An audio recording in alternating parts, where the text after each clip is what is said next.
perkenalan dulu ya. Ya. Oke. Namanya siapa? Tadi. Zidan. Zidan. Kelas 3. 3. Berarti sekarang usia berapa? 9. 9 tahun. Udah kenal sama Mas? Ya. Udah, tadi ya? Oke. Aku perkenalan lagi ya. Nama kan tadi nama lengkapnya Mas Muhammad Agung Rifai, tapi bisa dipanggil Mas Agung. Oke. Nah, aku berasal dari Wonosobo. Tahu kota Wonosobo nggak?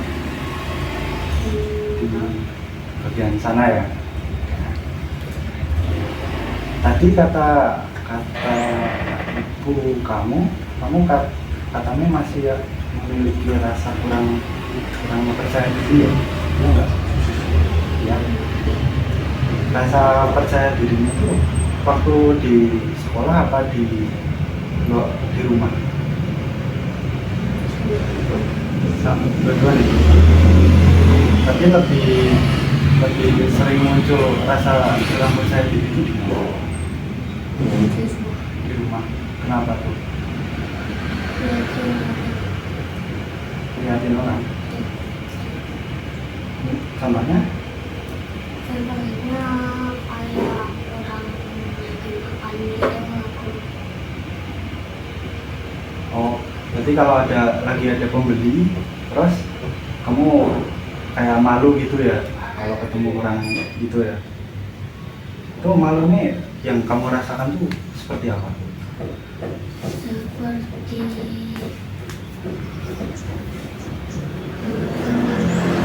Nggak tahu. Rasanya kayak campur aduk gitu ya? Kayak takut nggak? Takut, malu gitu. Terus rasanya mau apa? Umpetan, bersembunyi terus gitu. Nah, aku kan ada cerita nih tentang yang sebuah dongeng itu tentang untuk meningkatkan rasa percaya diri. Kamu mau denger nggak? Mau? Nih. Nah, di sini kan ada beberapa tokoh ya. Itu judulnya namanya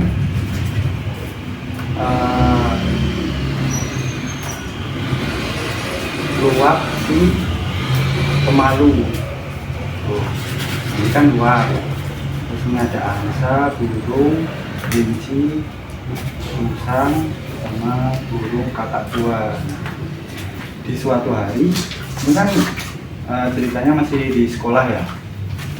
Nah, di suatu hari itu ini guru angsa memberi pengumuman kepada anak-anak, minggu depan mau ada lomba ya, lomba untuk membaca puisi. Ini gurunya, terus ini murid-muridnya. Nah,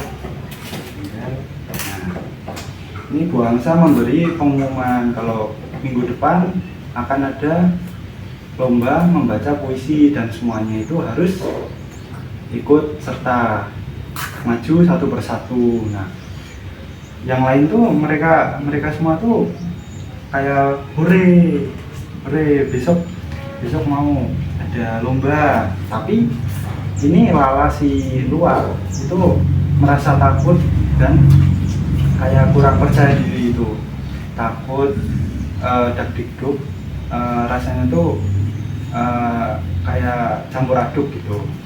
Nah, kemudian di suatu hari ini dulu si Lala ini sudah membuat puisi yang di kertas. Nah, dia lagi latihan membaca, tapi saat latihan membaca dia kalau membayangkan berbicara di depan orang, dia itu takut dan dia murung, dia lagi sedih. Kemudian datanglah si burung pipit namanya Riko. Dia datang. Kemudian si Riko ini tanya ke Lala, Lala kamu kenapa kok terlihat murung? Dan si Lala ini jawab, aku takut karena kalau di depan orang suaraku tidak muncul, nggak bisa ngomong gitu, kayak mulutnya tuh kaku saking takutnya. Nah terus si Riko ini bilang, dulu juga aku kayak kamu waktu mau lomba, aku mau lomba waktu itu burung pentas, burung kicau, tapi saat di pentas dia itu kayak suaranya sumbang, tapi lama kelamaan dia bisa menjalani lomba tersebut dan menang. Nah kemudian si Lala ini tanya, bagaimana caranya Riko kok bisa berhasil? Terus si Riko ini, aku tanya, aku dapat saran dari Pak Kakak Tua, dia guru yang bijaksana. Terus si Lala bilang, bolehkah kamu membawaku ke Pak Kakak Tua? Siapa tahu aku bisa mendapat saran dari Pak Kakak Tua. Terus si Riko ini bilang bisa. Nah terus bertemulah sama Pak Kakak Tua. Setelah Riko sama Lala ini ngobrol sama Pak Kakak Tua, terus Pak Kakak Tua ini tahu permasalahan yang dialami oleh Lala, karena dia memiliki rasa kurang percaya diri dan pemalu. Kemudian si Pak Tua ini bilang, kalau rasa malu itu wajar, semua orang memiliki rasa malu dan rasa kurang percaya diri, tapi kita bisa melakukan meningkatkan rasa percaya diri itu dengan menarik nafas dan menghembuskan secara perlahan. Kamu bisa? Coba yuk. Nah, gimana rasanya? Lebih enak kan? Nah, coba lakukan 3 kali. Yuk.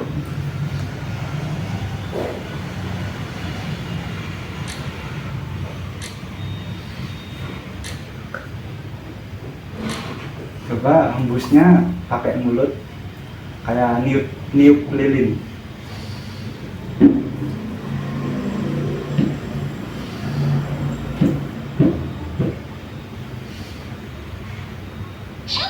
Gimana? Lebih enak kan? Nah, si Lala dapat saran seperti itu, udah dilakukan, oke. Nah dia rasanya udah agak lega, agak deg-deg kayak tadi sebelumnya. Tapi permasalahannya waktu dia berbicara membaca puisi di depan orang, dia itu masih takut. Terus kira-kira apa yang akan dilakukan si Lala ini?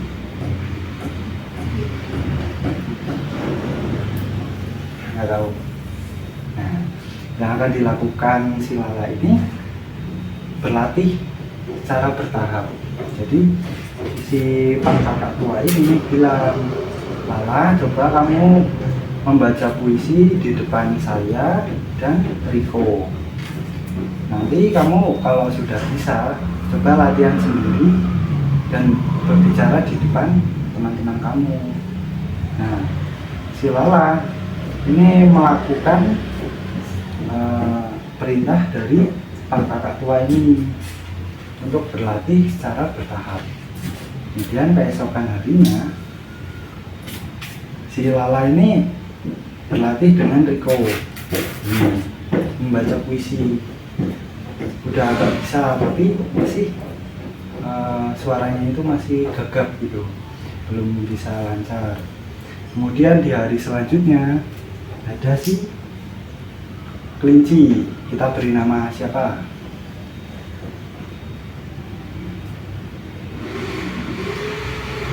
Kasih nama siapa kelincinya? Angga. Oke. Nah, Angga ini si kelinci, dia membantu Lala untuk latihan membaca puisi. Nah, di sini kan udah tambah banyak orang nih, banyak hewan, tambah lagi. Nah, si Lala ini sudah mulai bisa kayak ngomong lancar, tapi belum bisa ngomong keras, kayak cuma bisik-bisik, halo halo gitu. Kemudian di hari ketiga ini si Musang mau dikasih nama siapa?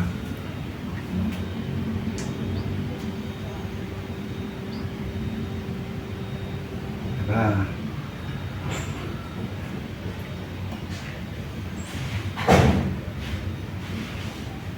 Ila. Kila, oh, Kila, Kila atau Ila? Ila. Kila. Nah, si Musang ini namanya Kila. Oke. Tadi ini kelinci namanya Angga. Terus yang burung pipit namanya siapa? Riko. Oh. Nah, yang ini siapa coba? Lala. Lala. Oke, sip. Nah, kemudian di hari ketiga ya ini berarti ya.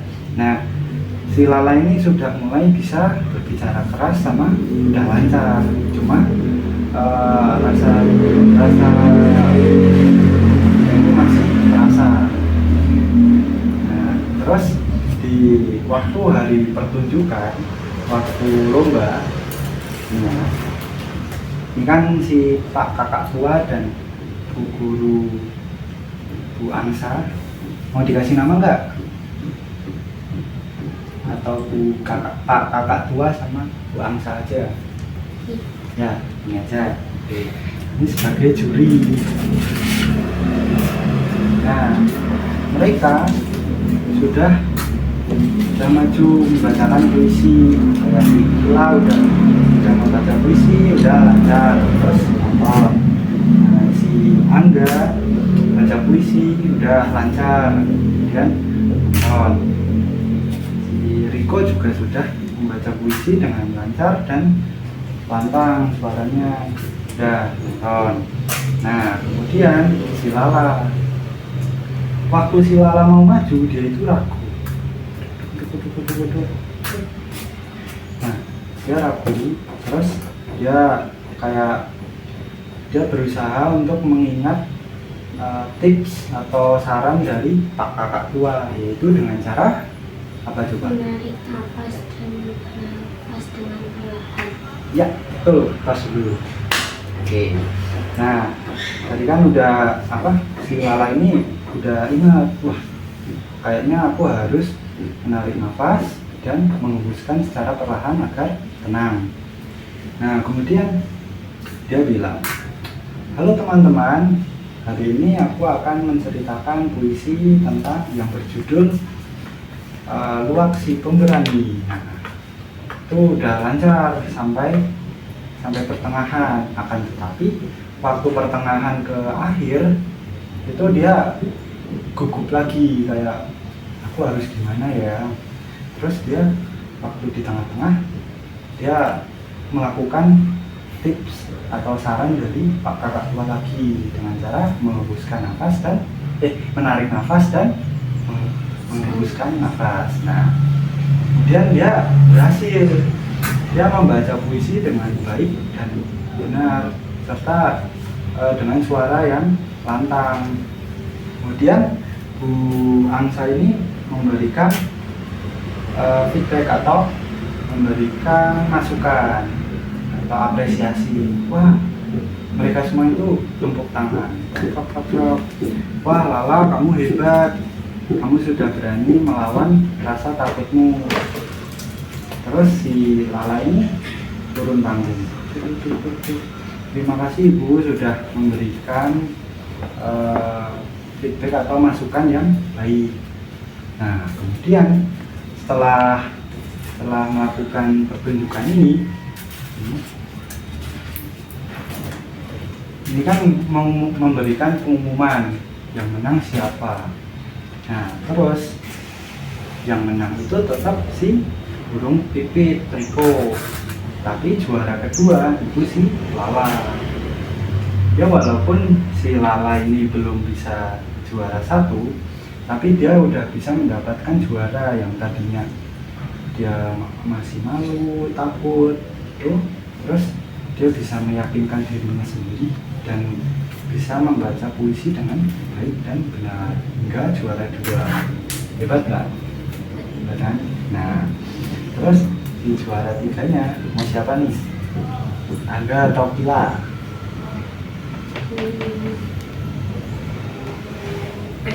Enggak. Nah, juara 3-nya sih Angga. Nah, selesai pemberian hadiah dan juara, si siapa? Riko ini menghampiri si Lala dan menepuk pundaknya. Kemudian bilang, wah Lala kamu hebat ya, walaupun masih agak walaupun kamu dapat juara 2, tapi kamu udah sangat hebat. Kamu sudah berani melawan rasa takut dan rasa cemas ketika berbicara di depan banyak orang. Apalagi orang itu kan sangat banyak sekali ya. Terus si Lala ini udah berani. Si Lala ini bilang, iya Riko, ternyata berbicara di depan banyak orang dan di hadapan banyak orang itu tidak menakutkan dengan apa yang aku pikirkan. Terus udah selesai. Nah, jadi pesan moral yang bisa kita ambil itu berbicara di depan banyak orang dan takut berbicara di depan banyak orang itu hal wajar. Semua orang itu mengalami.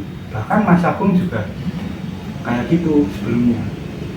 Mas Agung kalau maju di depan kelas itu tadinya takut, tapi dengan cara menarik nafas dan mengembuskan secara perlahan, sama latihan setiap hari berbicara di depan beberapa teman Mas Agung juga bisa berbicara dengan lancar gitu di depan.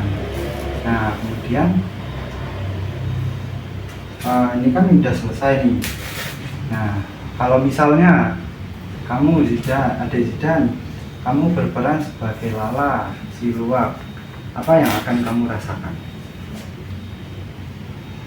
Apa yang kamu rasakan?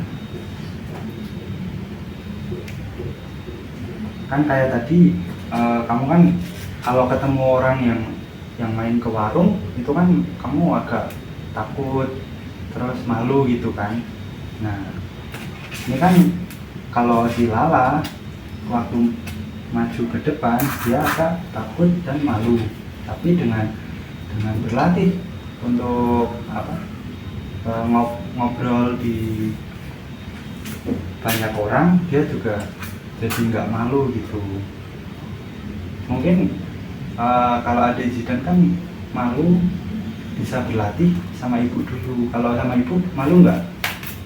Kalau sama bapak nggak. Berarti malunya sama pembeli yang datang. Nah, kalau ada pembeli yang datang yang negur, Adik Zidan bisa apa yang Adik Zidan akan lakukan?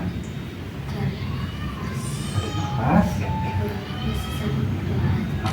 Nah, itu. Kalau misal di suatu waktu Adik Zidan itu ketemu pembeli dan Adik Zidan itu gugup, Adik Zidan bisa melakukan hal tersebut.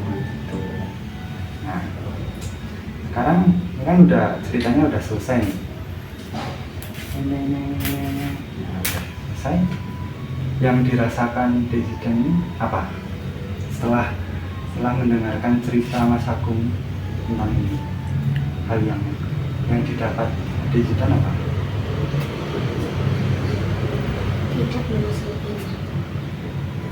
Tidak lebih percaya diri ya, dan rasa malunya berkurang. Nah, itu udah bagus. Berarti ada perkembangan.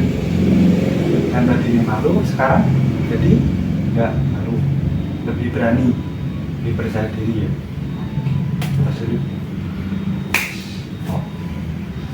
Nah, ini kan berhubung ceritanya sudah selesai, terus ini juga udah selesai. Jadi mau ada yang mau ditanyain nggak apa, atau ada yang mau disampaikan? Nggak ada, udah cukup berarti ya. Jadi Mas Agung akhiri aja ya.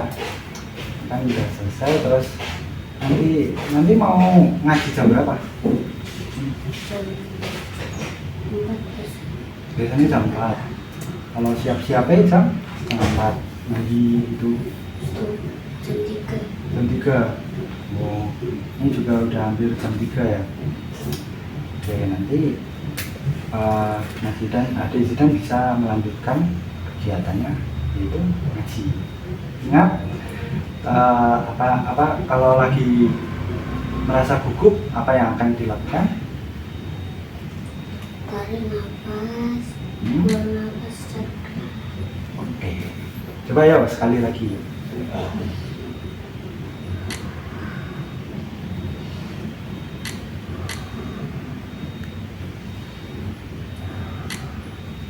Oke, sip.